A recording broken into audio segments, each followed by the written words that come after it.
What's up, Pandas? Peter von Panda here. Hey, just want to show you a part that I'm considering for my next build. This is from Hera Arms. It's a German company. This is their IRS rail system. So this is their 15-inch handguard for ARs.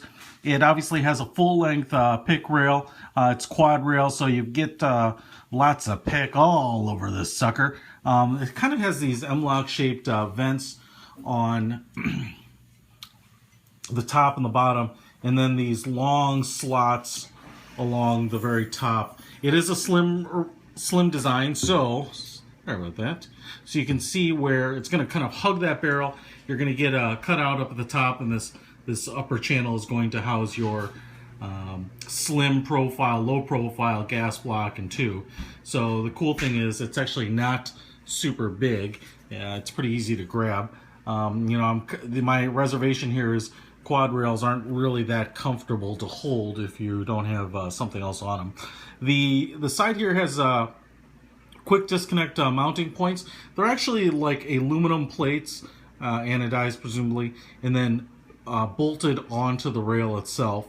And then I'll pull out the nut here, and as you can see, there's not a whole lot to it. The sucker just screws on. The cool thing about this, and my issue with some of the other slim handguards out there is, and what I like is that the cutouts for torquing this down and getting your wrench or your crow's foot on there is right on the edge. Because if you have a pretty large crow's foot, like 1 1/8 inch, typically they're pretty wide. And I've noticed that when the notches are in the middle of the nut, the crow's foot often doesn't meet or is too wide to actually fit in that slot. So the cool thing is here, even if it's too wide, it's going to hold off in the end. So you don't really need any special tools per se, even adjustable wrench if the issue is how you're going to torque it, but or get it to the right torque specs. But I love the fact that they've notched these right on the end. So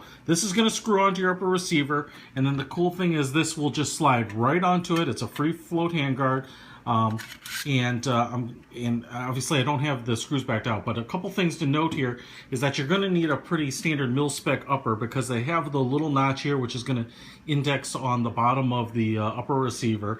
And then there are 5 Allen screws that I can see, the 2 on each side here, which you're going to back out and then Loctite and then thread up, and then the 3 on the bottom here, which are going to tighten and cinch the handguard around that nut. So you're going to have lots of pressure being applied in different places. So I don't expect this to move. Hera makes just really fantastic products, and the Germans always seem to do a nice job. So I'm not too concerned. But I like the fact that you don't have a real big bolts anywhere. You don't have a huge piece that's dropped down here just to accommodate your bolts. And then what I also like up here is because you have the rail already integrated, it's kind of nice and straight all the way down, so you get that nice kind of straight geometric shape. But overall, like I said, Hera makes just really fantastic products.